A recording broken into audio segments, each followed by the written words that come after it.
Hello, my dear students. Welcome to Digital Ventures, India's first personalized online learning platform for self learners. तो चलिए शुरू करते हैं आपका पावर वर्ड।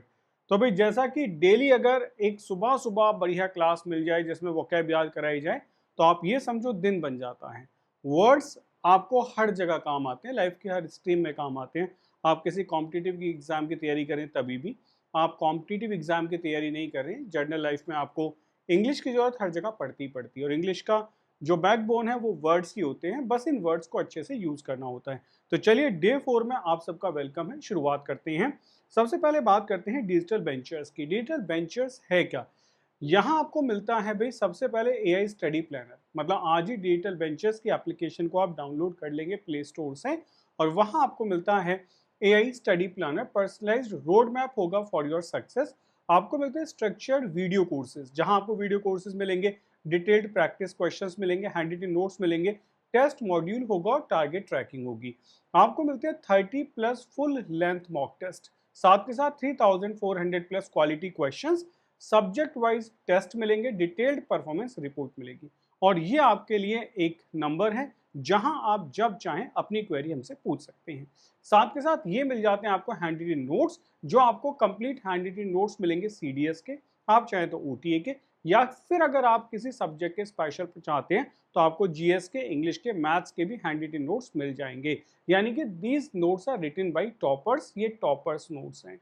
यहाँ बात करते हैं फ्री को लेके, तो आपको प्रीवियस के क्वेश्चंस भी मिलते हैं, डेली क्विजेज एंड पीडीएफ मिलता है, करंट अफेयर्स मिलेगा, वीकली और मंथ के करंट अफेयर्स मिलेंगे, टेस्ट क्विजेज मिलेंगी और डिटेल्ड आपको आपकी जो परफॉर्मेंस रिपोर्ट है वो आपको मिल जाती है। ये सब शुरू होता है 99 रुपीज से। तो चलिए शुरुआत करते हैं पावर वर्ड्स की। पावर वर्ड्स एक ऐसा सेशन जहां सिर्फ हम आपको वोकैब पढ़ाते नहीं है, वोकैब याद करा के भेजते हैं। तो चलिए शुरू करते हैं। पहला वर्ड, सबसे पहला वर्ड है हमारे सामने एमिकेबल। ठीक है, अब मैंने कह दिया इसका मतलब मित्रवत होगा। पहली बात तो हिंदी भी इतनी डिफिकल्ट होती है कि याद नहीं रहती है, तो एडजेक्टिव है।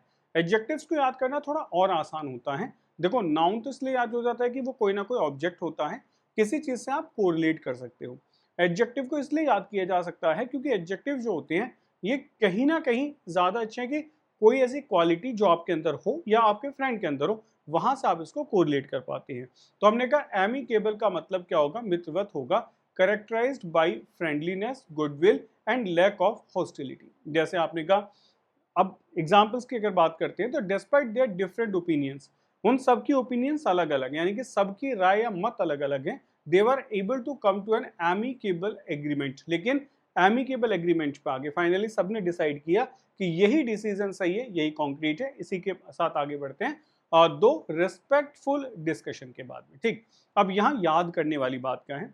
याद करने वाली बात ये होगी कि ये जो वर्ड होता है एमी, ये आता है लव के लिए, ये आता है फ्रेंड के लिए।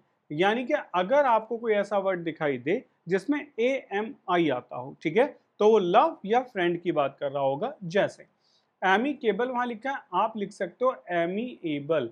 एमीएबल मतलब क्या होगा? ये भी क्या होगा? ये भी बेटा लवेबल ही होगा। ठीक है, ये भी लवेबल होगा। उससे अलग आपने कहा वर्ड है एमिटी। एमिटी क्या होगा? एमिटी किसके लिए यूज किया था? It is like the friendship के लिए यूज किया था। एक ऐसी स्टेट जहां दोस्ती वाला माहौल हो, उसके लिए हम एमिटी कहते हैं। तो एमी एक ऐसा वर्ड है जहां से आप अच्छे खासे वर्ड्स की चेन को निकाल सकते हैं। तो इस एमी रूट वर्ड से रिलेटेड आपको जितने भी वर्ड मिलते हैं अब उन्हें आप तैयार कर पाओगे। ठीक है, चलिए आगे बढ़ते हैं। अब बात आती है एमी को लेके कि इसके सिनोनिम्स और एंटोनिम्स क्या क्या हो सकते हैं। देखिए, सबसे पहला वर्ड है फ्रेंडली। मुझे लगता है सबको क्लियर है। अब आप कह सकते हो कि मेरा जो कजिन है वो एमिएबल नेचर का है, एमिकेबल नेचर का है, इसका मतलब फ्रेंडली है, तो मेरा कजिन फ्रेंडली है।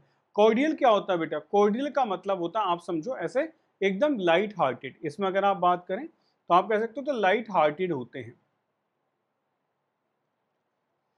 नेक्स्ट आपने कहा, नेक्स्ट होगा कंजीनियल। ये भी कौन से होते हैं कंजीनियल? ये भी बेटा बिल्कुल सेम होते हैं, मतलब एक ऐसा रिस्पेक्टफुल रिलेशनशिप। हारमोनियस होता है जब चारों तरफ शांति हो। आपने कहा कि बहुत हारमोनी में रहते हैं सोसाइटी के लोग, यहाँ हारमोनियस रिलेशनशिप है या हारमोनियस आपने कहा एटमोस्फेयर है, यानी कि सब बड़े तालमेल के साथ रहते हैं। कोऑपरेटिव नेचर बिल्कुल आसान वर्ड है, तो यहाँ याद करने वाली बात हुई कॉर्डियल हमें याद करना चाहिए। कंजीनियल याद करना चाहिए, हार्मोनियस याद करना चाहिए, ठीक है। अपोजिट क्या होगा, होस्टाइल शत्रुता होगी, अनफ्रेंडली सबसे आसान है, एंटागनिस्टिक एक नेचर होता है, ठीक है। एंटागनिस्ट, ये दो वर्ड आप अच्छे से याद कर लो क्योंकि ये बहुत इंपॉर्टेंट भी है। एक वर्ड होता है एंटागोनिस्ट, ओके, एंटागोनिस्ट, और एक वर्ड होता है प्रोटागोनिस्ट, ओके।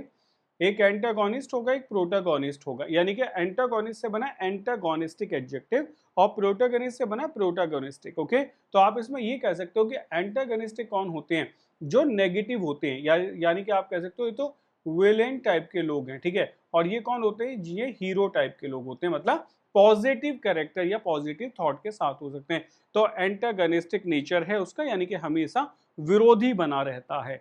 नेक्स्ट आपने कहा कंटेंशियस होगा। कंटेंशन क्या होता है, अगर आप इस वर्ड को निकाल लें कंटेंशन, तो इसका मतलब होता है झगड़ा। इसी से आपका एक मुहावरा भी बना है, bone of contention, bone of contention यानी कि झगड़े की जड़। J&K is the bone of contention between India and Pakistan, तो आप उसको कंटेंशन कह सकते हो। और वहीं से एक एडजेक्टिव बना कंटेंशियस। कॉम्बेटिव क्या होगा, कॉम्बेट होता है, जैसे आप इसको लिख लो eager to fight, eager to fight और आर्ग्यू, ईगर टू फाइट और आर्ग्यू, जो हमेशा लड़ने के मूड में रहता हो, फाइट करने के मूड में रहता हो, उसको आप कॉम्बेटिव कह सकते हैं। तो ईगर टू फाइट और आर्ग्यू, लड़ने के मूड में हमेशा होगा, उसको आप कॉम्बेटिव कहेंगे। चलिए बढ़ते हैं आगे, नेक्स्ट वर्ड देखते हैं। नेक्स्ट वर्ड है एमिलियोरेट।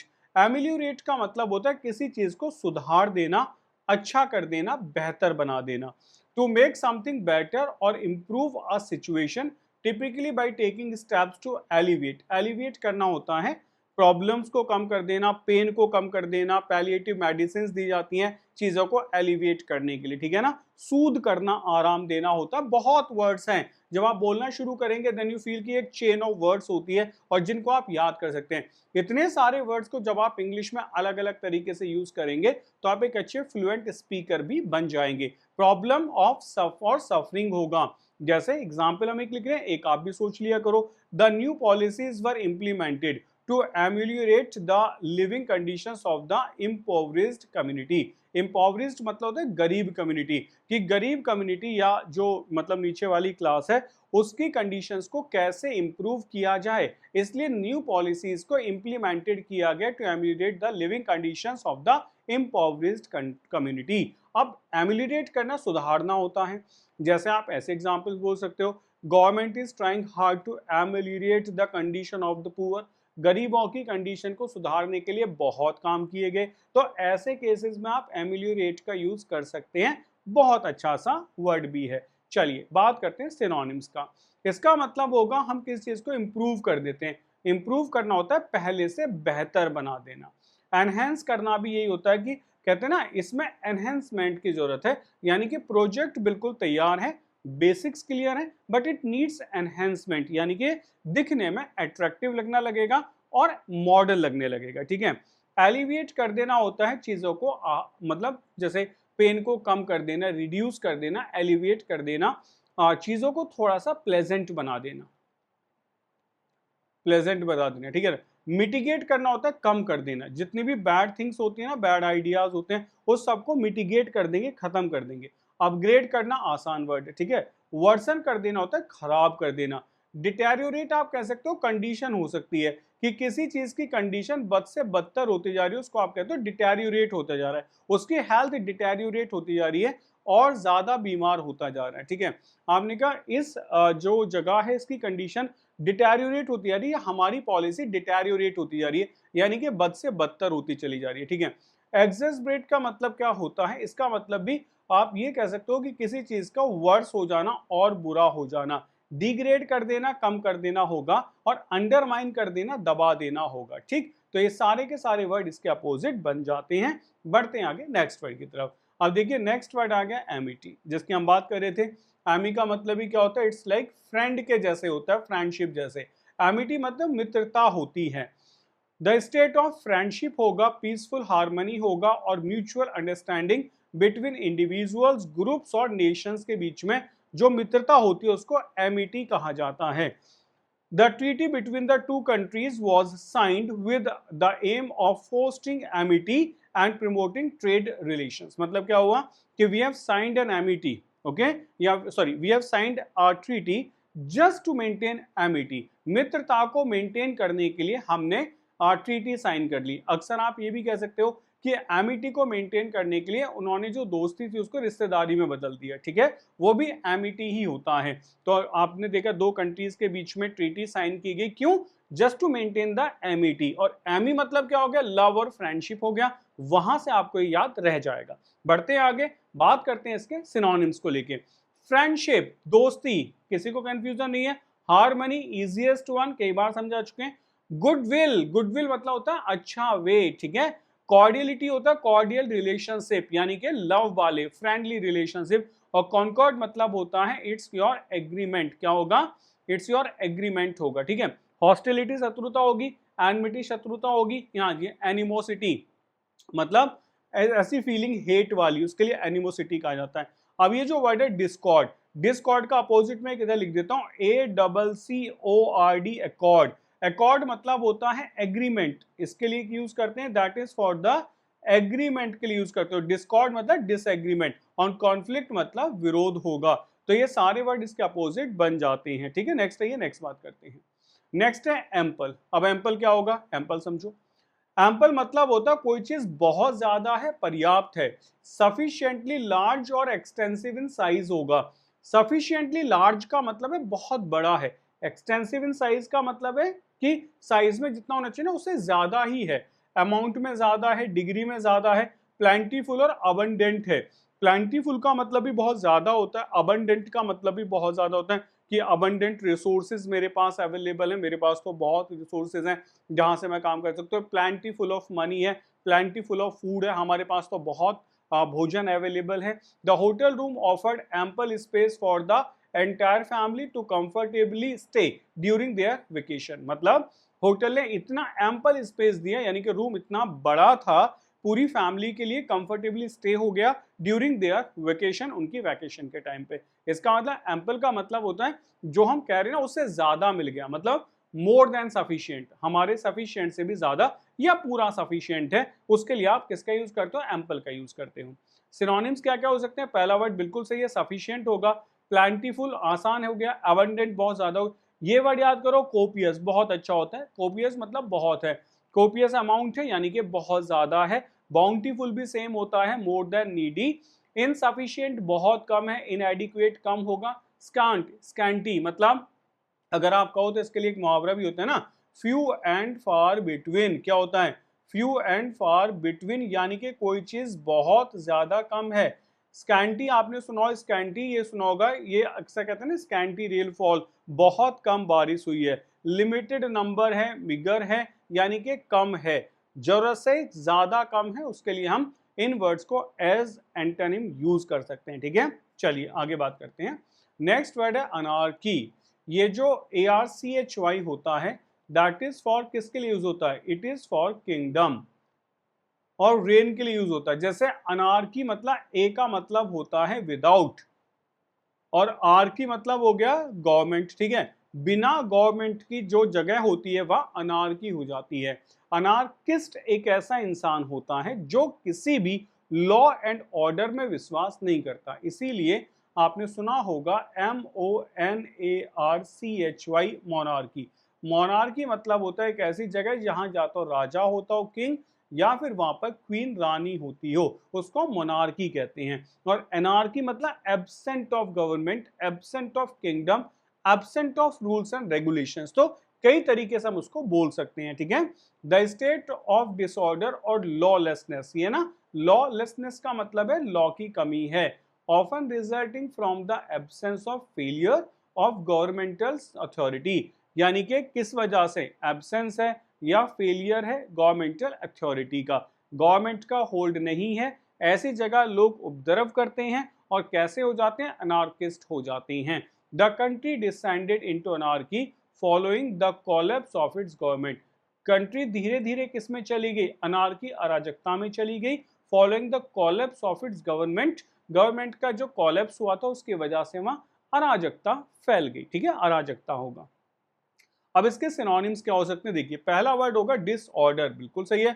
दूसरा होगा केओस, केओस मतलब होता है केओटिक सिचुएशन, बहुत शोर शराबा है, डिसऑर्डर है, कोई किसी भी रूल्स एंड रेगुलेशंस में है ही नहीं। लॉलेसनेस आसान वर्ड है। टमल्ट मतलब भी होता है डिसऑर्डर, ठीक है, अनऑर्गेनाइज्ड आप कह सकते हो। रिबेल के बारे में हम बात करें तो ये वर्ड होता है बीईएल, बेल। ये एक रूट वर्ड होता है, इसको आप लिख सकते हैं, और इस रूट वर्ड को आप हमेशा वॉर के लिए यूज करते हैं, इसीलिए रिबेल होगा, रिबेलियन होगा, ये वर्ड्स हमेशा वॉर के लिए यूज किए जाते हैं। बेलिजरेंट होगा, बेलिकॉज होगा, ऐसे देश या ऐसे इंसान जो लड़ने के मूड में होते हैं। तो बेल एक रूट वर्ड होता है जिसका मतलब वॉर होता है। अपोजिट में बात करता हूं तो डिसऑर्डर का ऑर्डर हो जाएगा, केओस मतलब स्टेबिलिटी हो जाएगा, गवर्नेंस लॉलेसनेस का मतलब गवर्नेंस हो जाएगा, टमल्ट अथॉरिटी है, या फिर हम कह सकते हैं रूल एंड रेगुलेशंस यहाँ पर बिल्कुल सही है। तो ये अनार्की के अपोजिट बन जाते हैं। चलिए नेक्स्ट वर्ड है एंगस्ट। एंगस्ट का मतलब क्या होता है? एंगस्ट समझेंगे, a feeling of deep anxiety, dread होगा, और एग्जिस्टेंशियल अनीज मतलब बहुत आप अनकंफर्टेबल हो, often accompanied by a sense of isolation, आप अक्सर एकांत में रहते हो, अनसर्टिनिटी अबाउट द फ्यूचर की फ्यूचर में क्या होगा। एंगस्ट वही फीलिंग होती है जो अक्सर सारे स्टूडेंट्स को है कि हम एग्जाम की तैयारी करते हैं, अक्सर अकेले लेके पढ़ते हो तो रूम में बैठे बैठे एक तरीके की बेचैनी हो जाती है कि यार बहुत चिंता है क्या होगा फ्यूचर में, तो उसको आप एंगस्ट कहते हैं, ठीक है। एंगस्ट मतलब होता है जब आप बहुत ज्यादा बेचैन है, चिंता में फ्यूचर में क्या होगा, उसके लिए हम किस वर्ड का यूज करते हैं? एंगस्ट का यूज करते हैं। देखिए आपने कहा as graduation approach Gita was consumed by a sense of angst about a future career prospects. हमेशा सेम एग्जाम्पल है ना, कि जैसे जैसे आप ग्रेजुएशन करते हैं या कॉम्पिटिटिव एग्जाम्स की तैयारी करते हैं, जैसे जैसे टाइम बीतता है, एग्जाम पास आने लग जाता है, तो आप एक एंगस्ट में चले जाते हैं, what will happen in future, exam निकलेगा नहीं निकलेगा, सक्सेस मिलेगी नहीं मिलेगी, उस सबको एंगस्ट कहा जाता है, ठीक है। अच्छा वर्ड है, बोलेंगे एंगस्ट, ओके। एंग्जाइटी, ये तो हम बोलते रहते हैं ना, मैं भाई बहुत एंग्जाइटी है इसको, डॉक्टर्स भी अक्सर इस टर्म का यूज करते हैं कि उसको एंग्जाइटी है, यानी कि एक तरीके की होती है ना कंडीशन बन जाती है कि उसमें आदमी बहुत परेशान रहता है, तो कहते हैं ना वो एंग्जाइटी में है। एप्रीहेंशन डर होगा, अनीज होगा, वरी होगा, डिस्ट्रेस अक्सर मेंटल स्टेट के लिए यूज किया जाता है कि मानो वो बहुत डिस्ट्रेस में है, मेंटल स्टेट कैसी है, बहुत खराब है, ठीक है। कामनेस शांति होगी, सैरेनिटी ये भी मेंटल काम होगा। ट्रैंक्विलिटी को मतलब एकांत भी हम कह सकते हैं, कैसी स्टेट जहां आप अकेले हैं और बहुत शांत है, काम एंड कंपोज्ड हैं। आप चाहें तो यहाँ पर एक और लिख सकते हैं ना, काम एंड कंपोज्ड। काम एंड कंपोज्ड स्टेट कौन सी होती है? जब आप कहते हो बिल्कुल शांत है, काम एंड कंपोज्ड है। एश्योरेंस होगा, सेरेनिटी होगा, शांति के लिए यूज करते हैं, ठीक है। चलिए आगे बढ़ते हैं। नेक्स्ट हमारा वर्ड है एंग्विश। अब एंग्विश क्या होगा? ये व्यथा या पीड़ा या वेदना होगी, ठीक है। एंगस्ट भी ऐसा था, एंग्विश भी वैसा ही है। एंगस्ट चिंता है, ये व्यथा है। आपने कहा इंटेंस फिजिकल और इमोशनल पेन, सफरिंग और डिस्ट्रेस के लिए यूज किया था। देखो पहले समझो, इमोशनल पेन की बात करें, सफरिंग की बात करें, फिजिकल पेन भी हो सकता है, इमोशनल भी हो सकता है। हाथ पैरों में बहुत बेचैनी है, दर्द है, वो एंग्विश हो सकता है। मेंटली आप बहुत डिस्टर्ब हैं, तभी भी एंग्विश हो सकता है। The family's anguish was palpable as they waited for news of their missing loved one. जो फैमिली का एंग्विश यानी कि व्यथा, चिंता या परेशानी थी, वो पैल्पेबल थी। पैल्पेबल मतलब इजीली ऑब्जर्वेबल, जिसे आसानी से ऑब्जर्व किया जा सकता है, यानी कि जिसको देखा जा सकता है बड़ी आसानी से, या फिर आप कह सकते हो वो है क्लियर थी, ठीक है, बिल्कुल क्लियर थी उनके चेहरे पे। तो the families anguish was palpable. Palpable मतलब होता है जिसे आप समझ सकते हैं और आसानी से देख सकते हैं। They waited for news of their missing loved one. जब उनको मतलब क्या हुआ, they waited for the news of their loved one, loved one की जो मतलब मिसिंग न्यूज थी उसको लेके उनके चेहरे पे जो दर्द था, वो व्यथा थी, वो बिल्कुल क्लियर थी। तो एंग्विश वर्ड याद करेंगे, एंगस्ट हो गया, एंग्विश हो गया। नेक्स्ट बात करते हैं, टॉर्मेंट होगा, टॉर्मेंट होता है मतलब परेशानी होगी। एगोनी भी दर्द ही होता है। सफरिंग्स होती है, सफरिंग फ्रॉम फीवर, बचपन से रटे हुए। डिस्ट्रेस आपको मैंने अभी बताया मेंटल के लिए, सौरो माने दुख होगा, ठीक है। अपोजिट क्या, you are talking about the comfort. Contentment क्या होता है? कंटेंटमेंट होता है सेटिस्फैक्शन। क्या होता है बेटा? सेटिस्फैक्शन के लिए हम इस वर्ड का यूज करते हैं, सेटिस्फैक्शन, ओके। जॉय हैप्पीनेस होगा, रिलीफ होगा। डिलाइट मतलब होगा, डिलाइट मतलब होता है आनंद के लिए यूज किया जाता है, delight, he is in delight, वो आनंद में है। नेक्स्ट हम बात करते हैं एनिमस, ठीक है। एनिमस का मतलब क्या होता है? वैसे तो जो वर्ड होता है ना ANIM एनिम, ठीक है, ये यूज किया जाता है बेटा बॉडी के लिए, ये यूज किया जाता है SPRIT स्पिरिट के लिए। मतलब जैसे कहते हो ना एनिमेशन है, तो एनिमेशन मतलब you are putting a body, you are just moving a body, it's called animation, ठीक है। उसी से एनिमल आप बना सकते हो। एनिमस मतलब वो होता है कि कोई स्पिरिट जैसी चीज है, ठीक है। See a strong feeling of dislike, किसी को आप हेट करते हो, हॉस्टिलिटी होगा, और prejudice towards a person group और आइडिया, किसी के लिए आपने पहले से ना प्रिजुडिस कर रखा है कि प्रिजुडिस है कि ये गलत ही है, ये बुरा है, उसके लिए आप किसको यूज करते हो, एनिमस को यूज करते हो। His एनिमस towards his colleagues was evident in the office, मतलब उसका जो बुरा बिहेवियर है ना, मतलब प्रिजुडिस है कि आदमी अच्छा नहीं होगा ऐसा, टुवर्ड्स हिज कोलीग्स, उसके कोलीग्स के लिए was evident in the office, वो ऑफिस में सबको दिखाई देता है, मतलब सबको समझ आता है कि अपने कोलीग्स के लिए कहीं ना कहीं एनिमस रखता है, यानी कि बुरी शत्रुता वाली फीलिंग रखता है।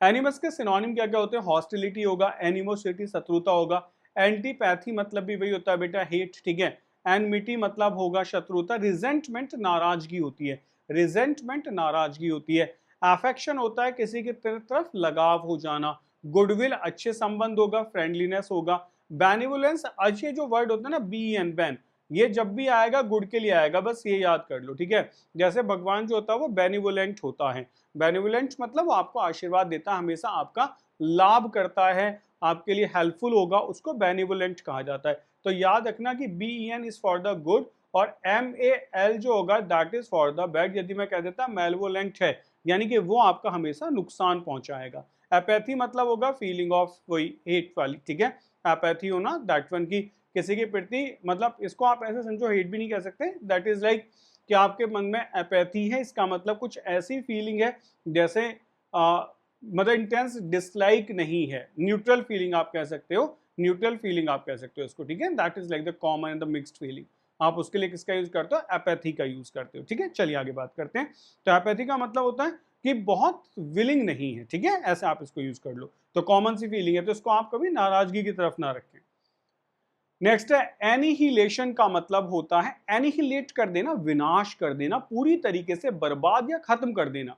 द डिस्ट्रक्शन और ऑब्लिट्रेशन, और ये वर्ड ऑब्लिटरेशन बड़ा अच्छा वर्ड है। ऑब्लिट्रेशन अक्सर होता है जैसे आपने देखा कोई वॉर हुआ तो कहते हैं ना यहां नामो निशान मिटा दिया गया उस शहर का, तो किसी चीज का पूरी तरीके से नामो निशान मिटा देना, हो सकता है उसको डिस्ट्रॉय कर दिया जाए, खत्म कर दिया जाए, या उसको कवर कर दिया जाए, ठीक है। of something often to the extent that is ceases to exist or function, ठीक है, कि मतलब वो रोक दिया गया है फंक्शन से या उसके एग्जिस्टेंस से। The nuclear bomb cause the annihilation of the entire city, leaving nothing but devastation on its wake, in its wake, ठीक है। तो न्यूक्लियर बॉम्ब ने क्या करा, nuclear bomb caused the annihilation, पूरी तरह बर्बादी कर दी ऑफ द एंटायर सिटी की, लीविंग नथिंग कुछ नहीं छोड़ा है, बट डिवास्टेशन हर तरफ बर्बादी है, इन इट्स वेक, वेक का मतलब क्या होता है, अच्छा देखो वेक के मतलब समझो, एक तो वेक मतलब होता है जागना, it is for the awake के लिए हम यूज करते हैं, ठीक है। एक चीज याद करना, वेक का मतलब क्या होता है, वेक एक नाउन भी होता है जिसका मतलब होता है वेव, जो पानी में वेव उठती है ना उसको वेक कहा जाता है, कि मतलब the boat was disbalanced because of wake, wake की वजह से डिसबैलेंस्ड हो गई, ठीक। अच्छा इसका मतलब होता है इन वेक ऑफ, ये होता है इन वेक ऑफ, ये एक फ्रेज होती है। इन वेक ऑफ का मतलब होता है इट इज योर रिजल्ट, तो ये सारे नोट कर लेना भाई, ठीक है, ये रिजल्ट होगा। तो आपने कहा the nuclear bomb caused the annihilation of the entire city, living nothing but devastation, it is wake, पूरी तरीके से रिजल्ट क्या निकल के आया, यानी कि खत्म, सब कुछ बर्बाद और तबाह कर दिया गया। सिनोनिम्स क्या क्या हो सकते हैं, डिस्ट्रैक्शन होगा, एक्सटिंक्शन होगा, एक्सटिंक्ट हो जाना, खत्म हो जाना, ऑब्लिटरेशन मैंने आपको बताई दी है, किस चीज को डिस्ट्रॉय कर देना, और डिस्ट्रॉय करने के बाद दो चीजें याद रखना, एक तो डिस्ट्रॉय करना होगा या फिर कवर कर देना, मतलब उसका कोई सिंबल नामो निशान ना मिट जाए, उसके लिए ऑब्लिटरेशन का यूज किया जाता है। इरेडिकेट करना होता है कम करना, जैसे we are trying hard to eradicate the poverty, poverty को खत्म करना, ठीक है। डेसिमेशन भी मतलब क्या होता है, खत्म करना ही होता है, किसी चीज को डेसिमेट कर देना, खत्म कर देना होगा, ठीक है। नेक्स्ट आइए, नेक्स्ट है आपके लिए प्रिजर्वेशन। अब प्रिजर्वेटिव्स होते हैं, प्रिजर्व करते हैं चीजों को, फूड को। कंजर्वेशन होता है बना के रखना, प्रोटेक्शन होता है किसी चीज को प्रोटेक्ट कर देना कि कोई चीज खराब ना हो जाए। सक्सेस होगा रेस्टोरेशन पीरियड होता है, जैसे आपने कभी लिटरेचर में पढ़ा हो कि ये रेस्टोरेशन पीरियड था, चीजें खत्म हो गई थी, उनको दोबारा से रेस्टोरेट किया गया, यानी कि वहीं पे लाया गया। ठीक है, नेक्स्ट आइए। नेक्स्ट है एनोडाइन। एनोडाइन का मतलब होता है समथिंग दैट सूद्स, काम्स और एलिवेट्स पेन और डिस्कम्फर्ट। मतलब जो आराम पहुंचाती है, काम करती है, एलिवेट करती है पेन को और डिस्कम्फर्ट को, आपके डिस्कम्फर्ट को, पेन को कम कर दे, उसको एनोडाइन कहते हैं। ठीक है, एनोडाइन का मतलब होता है the soft music provided an anodyne effect helping to ease her anxiety. जो सॉफ्ट म्यूजिक होता है ना, वो एक एनोडाइन देता है। ठीक है ना, या एन एनोडाइन इफेक्ट क्रिएट करता है। अब ये एनोडाइन नाउन नहीं है, तो एनोडाइन आप म्यूजिक भी कह सकते हो कि ये बड़ा शांति देने वाला म्यूजिक है।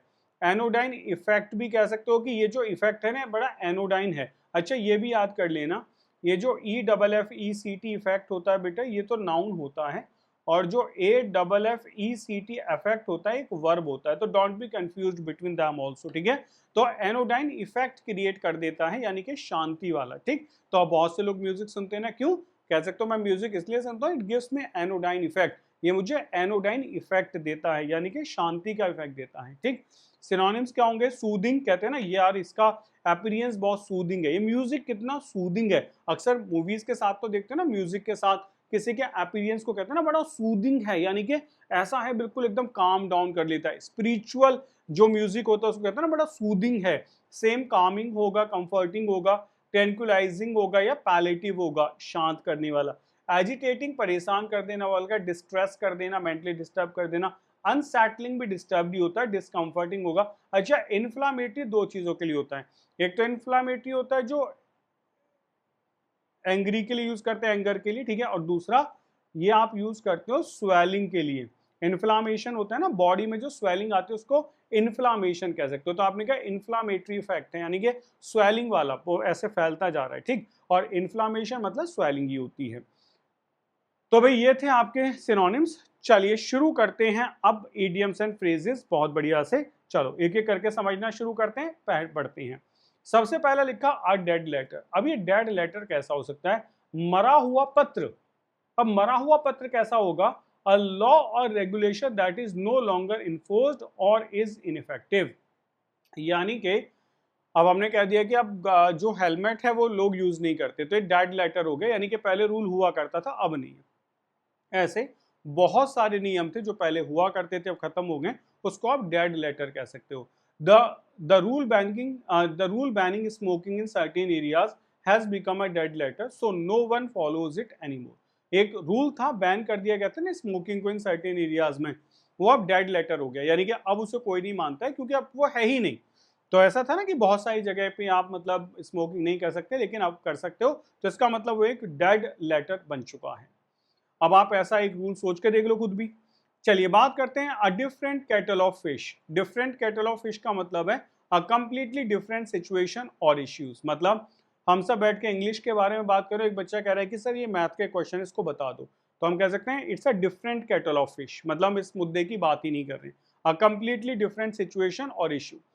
Managing a small team is one thing, but leading an entire department is a different cattle of fish. सही है, एक छोटी सी टीम को आप मैनेज करते हो ये एक बात है, लेकिन but leading an entire department is a different cattle of fish, मतलब वो दूसरी सिचुएशन, इट्स नॉट इजी। मतलब ऐसे मत समझो कि आप एक छोटी टीम को लीड कर ले तो एक पूरा डिपार्टमेंट आप चला लेंगे।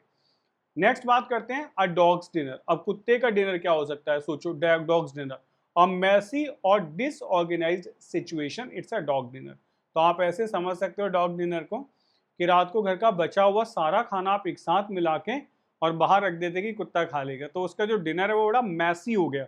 ऐसे ही है ना, डिसऑर्गेनाइज्ड हो गया। भाई आपने रोटी भी डाल दी, सब्जी भी डाल दी, चावल सब डाल के एक जगह रख दिया कि अब कुत्ता आएगा वो खा लेगा, तो उसका डॉग का डिनर कैसा होगा? मैसी डिनर हो गया, डिसऑर्गेनाइज्ड हो गया। ठीक है, the meeting was a dog's dinner with people talking over each other and no clear agenda, मतलब it's a dog's dinner, meeting dog's dinner है। तो आप ऐसा भी कह सकते हो किसी मीटिंग में आप गए, कोई आउटपुट नहीं निकला, आपने कहा it was a dog's dinner, पूरी तरीके से डॉग का डिनर था, waste of time and money energy. Next, a dog's life, कुत्ते जैसा जीवन। अब सोचो कोई आपसे कब कहता होगा कि ये तुम्हारा कुत्ते जैसा जीवन हो गया? A life of misery, hardship और अनप्लेजेंटनेस। आगे समझ, जब जीवन में बहुत कठिनाइयां हों, हार्डशिप्स हों, दुख हो, अनप्लेजेंटनेस हो, तो लोग देखते क्या करें, इसका जीवन कुत्ते जैसा हो रखा है। वही है बिल्कुल आ डॉग्स लाइफ, ठीक है। कुत्ते जैसा जीवन जीना यानी कि बड़ी खतरनाक जिंदगी जीना, समझ रहे हो। He has been living a dog's life over since he lost his job. भाई जॉब भी चलेगी, struggling to make ends meet. Struggling to make ends meet, ये जो एंड्स मीट होता है ना, ये भी एक मुहावरा होता है। इसको हम पूरा भी लिख सकते हैं, मेक बोथ एंड्स मीट। इसका मतलब होता है लिव इन वंस रिसोर्सेज, अपने रिसोर्सेज के अंदर जीवित रहना, जितना कमाना उतना ही खर्च करना। या फिर आप ये भी कह सकते हो, cut your coat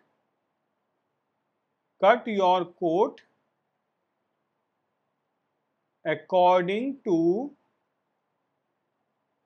your cloth, cut your coat according to your cloth, आप ये भी कह सकते हो, ठीक है। नेक्स्ट आइए, नेक्स्ट है अ डबल एज सोर्ड। अब सोर्ड क्या होती है, इसमें डब्ल्यू साइलेंट होता है बेटा, सोर्ड बोलते हैं तलवार। एक ऐसी तलवार जिसमें दोनों तरफ धार लगी हुई है। अगर दोनों तरफ धार है तो अगर गलती से उल्टी चल गई तो मुझे भी मार देगी। मतलब अ सिचुएशन और decision that has both positive और नेगेटिव कॉन्सिक्वेंसेस। मतलब आपने घर वालों से कुछ ऐसी बात कह दी कि वो आपके ऊपर उल्टी पड़ गई, तो आपने कहा इट्स डबल एज सोर्ड। मतलब समझ पा रहे हो ना, ये डबल एज सोर्ड है। आप ऐसे भी समझ सकते हो, अगर कहीं कोई पॉलिटिशियन पब्लिक में एक भाषण देके दंगा भड़का दे तो आप कह सकते हो it's a double edge sword. मतलब आज तुम दूसरों के लिए गलत कह रहे हो, कल ये अपने ऊपर भी आ सकता है। तो fame is a double edge sword, it brings wealth and recognition but also invades your privacy. मतलब क्या होता है कि ये डबल एज सोर्ड है, ये लेके आता है वेल्थ आपके पास आएगी, रिकॉग्निशन आएगी,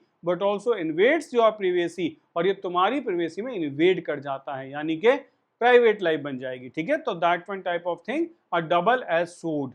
next, a false dawn. Dawn मतलब क्या होता है, सुबह का सूरज निकलना, ठीक है। सन जब रेड होता है उसको देओन कहते हैं ना।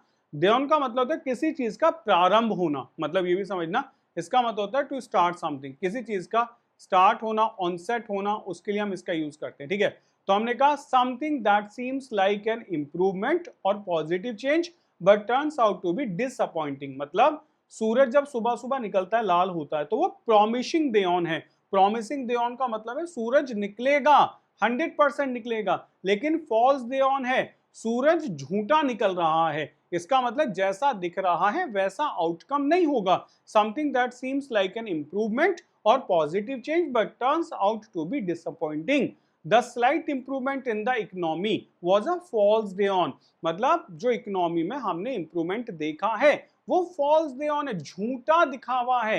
As things got worse again shortly after, कुछ दिन बाद चीजें बिल्कुल खराब हो जाएंगी, एज अ टिज हो जाएंगी, यानी कि फॉल्स देओन है। यानी कि आपके एक यूनिट टेस्ट में अच्छे मार्क्स आ जाएं, इट्स अ फॉल्स देओन, क्योंकि आपने चीटिंग करके भी ला सकते हैं। Next, a fly on the wall.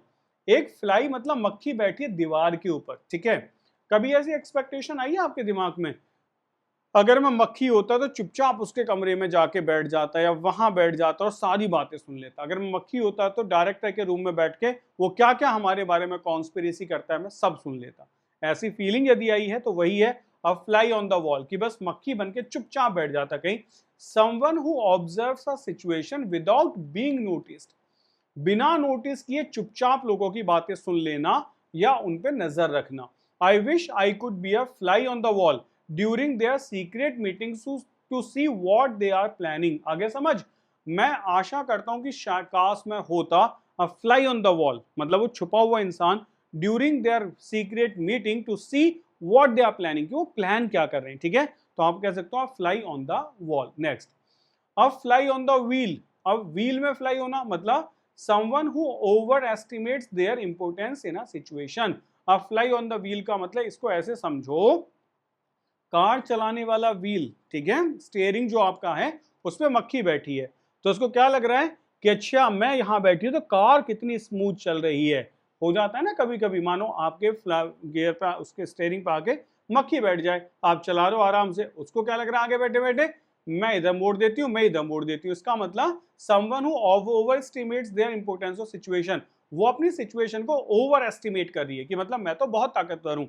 He acts like he is running the company, but he is really just a fly on the wheel। मतलब वो एक्ट ऐसे करता है जैसे वो कंपनी को चला रहा है, लेकिन वो क्या है, just a fly on the wheel, वो व्हील के ऊपर से फ्लाई फ्लाई या मक्खी जैसा है।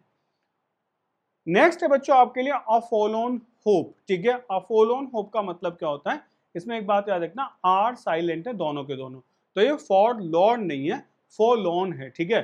अ फॉलोन होप का मतलब क्या होता है, अच्छा ये जो वर्ड होता है ये भी मतलब क्या होता है, इसका मतलब होता है अलोन, अकेले हो, आप कह सकते हो कोई चीज विदाउट होप है, यानी कि आशा दूर दूर तक नहीं है, तो ऐसी होप जो दूर दूर तक नहीं है। होपलेस और डेस्परेट एंडेवर, मतलब ऐसा काम जो होपलेस है, डेस्परेट है, जिसका कुछ आउटपुट निकलेगा ही नहीं।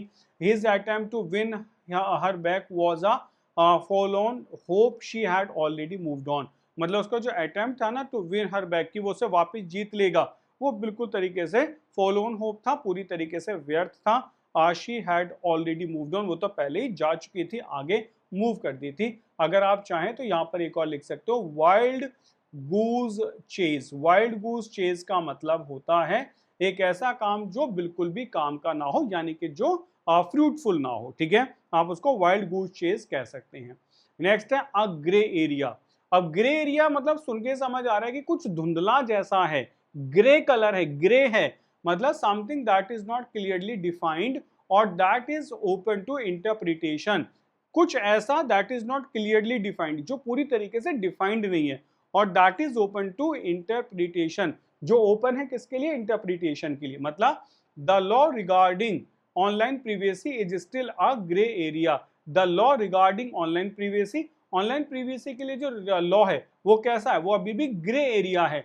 भाई हमने ऑनलाइन प्रीवियसी के बहुत सारे लॉ बना रखे हैं, लेकिन वो अभी भी ग्रे एरिया है, क्योंकि हो सकता है कोई भी आपके मोबाइल में इंट्रूड कर सकता है, आपके पर्सनल डेटा को, आपकी प्राइवेसी को चुरा सकता है, ठीक है। तो आई होप सभी को यह सेशन पसंद आया होगा। आप सबको इसमें जो वर्ड्स मैंने सिखाए हैं सारे वर्ड्स का एक बार रिवीजन जरूर कर लेना। Thanks for watching digital ventures, और हमारे जितने सोशल मीडिया प्लेटफॉर्म्स हैं उन पर हमें फॉलो कर सकते हैं, और ये आपके लिए नंबर है, हेल्पलाइन नंबर, जहां आप हमें जब चाहें तब कांटेक्ट कर सकते हैं। तो आज ही प्ले स्टोर से जाके डिजिटल वेंचर्स को डाउनलोड कर लेंगे, हमारे चैनल को सब्सक्राइब करेंगे, सभी के साथ शेयर करेंगे जो सब हमारे साथ जुड़े, और ज़्यादा से ज़्यादा स्टूडेंट्स को इन क्लासेस का बेनिफिट हो। मिलते हैं नेक्स्ट क्लास में, till then take care, bye bye, जय हिंद।